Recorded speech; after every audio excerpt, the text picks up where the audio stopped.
ने जहां सीरिया में विद्रोही गुटों ने राजधानी दमिश्क पर कब्जा जमा लिया है।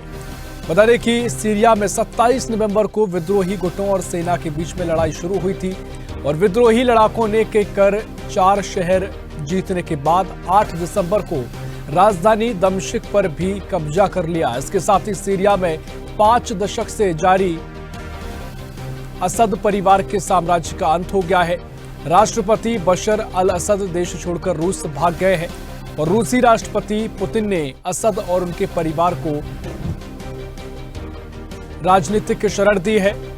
अमेरिका ने सीरिया में असद सरकार के पतन का स्वागत किया है और वहीं सीरिया में रविवार को आईएसआईएस के ठिकानों पर 75 से ज्यादा ठिकानों पर सटीक हमले किए गए हैं। टारगेट सीरिया के पूर्वी इलाके बदियाह रेगिस्तान में थे। अमेरिकी राष्ट्रपति ने कहा कि असद सरकार के सहयोगी ईरान ने सीरिया में तख्ता पलट को लेकर हैरानी जाहिर की है। तो विद्रोही गुटों ने राजधानी दमिश्क पर कब्जा किया। सीरिया से ये बड़ी अपडेट आपको दे रहे हैं। विद्रोही गुटों और सेना के बीच में लड़ाई शुरू हुई है। असद परिवार के साम्राज्य का अंत हुआ है और अल असद देश छोड़कर रूस भागे हैं, रूस में शरण ली है।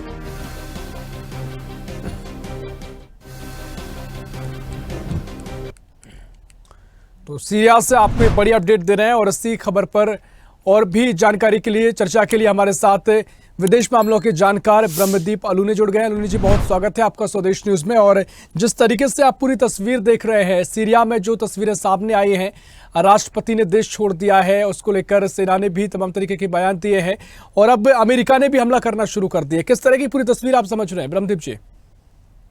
देखिए ऋषभ जी, बहुत जो सीरिया में जो कुछ हुआ है बदलाव, वो ठंडी हवा के झोंके जैसा है, क्योंकि जो बशर अल असद है उनका अधिनायकवादी शासन समाप्त हुआ है और निश्चित तौर पर इससे शरणार्थी जो लाखों लोग दूसरे देशों में जाकर रह रहे थे वो घर वापस लौटेंगे भी और लेबनान और जॉर्डन से लौटने भी लगे हैं। लेकिन इन सबके बीच जो सीरिया की जातीय और धार्मिक विविधता है वो आशंका पैदा करती है, खासकर इसलिए क्योंकि जो हयात तहरीर अल इस्लाम नामक जो संगठन है वो मूलतः सुन्नी संगठन है और वो इस्लामिक शासन की स्थापना की बात करता है, कट्टरपंथी इस्लामिक शासन की स्थापना की बात करता है। ऐसे में क्या कुर्द उन पर भरोसा करेंगे, क्या शिया उन पर भरोसा करेंगे? तो यह ऐसी चीजें हैं जो आने वाले समय में इस देश को गृह युद्ध की कगार पर ला सकती है या गृह युद्ध की आग में झोंक सकती है। लेकिन इन सबके बीच इस देश का दुर्भाग्य भी है कि जो जिस राष्ट्रपति पर उसने तकरीबन 1.5 दशक तक भरोसा किया था वह राष्ट्रपति देश छोड़कर भाग गए हैं और बशर अल असद ने इस देश को महाशक्तियों के लिए युद्ध का अखाड़ा भी बना दिया था। तो ऐसे समय में जो वैश्विक महाशक्तियों के द्वारा या अमेरिका, फ्रांस, रूस इधर से जो बयान आ रहे हैं उससे लगता है कि अभी भी वो सीरिया को विभाजनकारी तरीके से देख रहे हैं। ये बहुत दुर्भाग्यपूर्ण है। इस समय देखने की यह जरूरत है, खासकर संयुक्त राष्ट्र से, कि विभिन्न जाति समूह अब बैठे और कैसे इस देश में एक लोकतांत्रिक तरीके से सरकार संचालित हो। तो आने वाला जो समय है वो बहुत महत्वपूर्ण होगा इस देश के लिए कि क्या जो विद्रोही गुट है वो इस देश में इस देश के सभी जातियों को और जाति समूह, सभी धर्मों को लेकर चलते हैं, एक ऐसी सरकार बनाते जिसमें सबका प्रतिनिधित्व हो, या यहाँ पर सुन्नी सरकार आती है। और यदि सुन्नी सरकार आती है इसका मतलब होगा कि आईएसआईएस का प्रभाव बढ़ेगा और यदि ऐसा होता है तो फिर यह मध्य पूर्व के लिए बहुत दुर्भाग्यपूर्ण हो जाएगा। निश्चित तौर पर वाकई में देश के लिए तो वाकई में आगे की जो स्थिति रहेगी काफी चिंताजनक बनी हो सकती है। लेकिन ब्रह्मदीप जी, जिस तरीके से कहा जा रहा है कि जो विद्रोही वहां पर पहुंचे, आखिर क्या वजह आप देखते हैं कि सेना नहीं रोक पाई और उसके बाद राष्ट्रपति यहाँ से दूसरे देश पहुंचे? लेकिन क्या पड़ोसी मुल्कों की सहायता ली जा सकती थी या फिर पहले से एकदम से ये हुआ है? क्या पूरी तस्वीर आप इसका विश्लेषण करना चाहेंगे?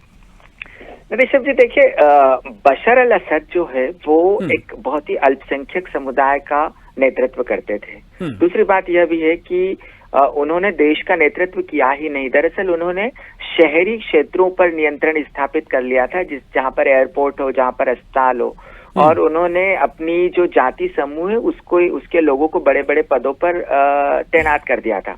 तो ऐसे में जो टर्की से लगती हुई सीमा है वहां पर सुन्नी विद्रोही गुट पहले से काम कर रहे थे, जो कुर्द है वो भी एक प्रांत पर उनका आधिपत्य था। तो बशर अल असद का आधिपत्य पूरे सीरिया में था ही नहीं। दूसरी बात यह भी होता है कि जब कोई अधिनायकवादी शासन व्यवस्था लंबे समय तक काम करती है तो उसके साथ काम करने वाले लोग भ्रष्ट हो जाते हैं, तानाशाह हो जाते हैं।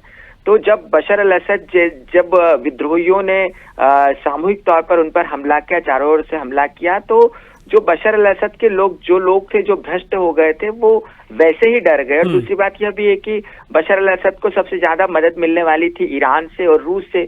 रूस ने भी मदद नहीं पहुंचाई और ईरान ने भी अपने सैनिकों को वापस बुला लिया। तो ऐसे में यदि वो एक राष्ट्र का प्रतिनिधित्व करते तो पूरे देश की सेना उनके साथ होती, लेकिन उन्होंने तो एक अपनी जाति का प्रतिनिधित्व किया। ये कारण है कि जैसे विद्रोही संगठन आए तो जो बशर अल असद के सैनिक है वो भी उनके साथ मिल गए, क्योंकि लोग तो चाहते ही थे कि उनको सत्ता से हटाया जाए, क्योंकि असद के दौर में ही सीरिया में भूखमरी शुरू हुई, शरणार्थी संकट शुरू हुआ, यूरोप में लोग जाने लगे, पूरी दुनिया परेशान थी। तो इनका तो जाना तय था, ये चले भी गए, बहुत अच्छा हुआ। लेकिन अब आने वाले समय में सीरिया की स्थिति को कैसे संभाला जाएगा, इस पर विश्व की क्या दृष्टि होगी, ये देखने वाली बात। ताजा खबरों के लिए लाइक, फॉलो और यूट्यूब पर सब्सक्राइब कर बेल आइकन दबाएं। साथ ही ताजा अपडेट्स के लिए स्वदेशलाइव.com पर विजिट करें।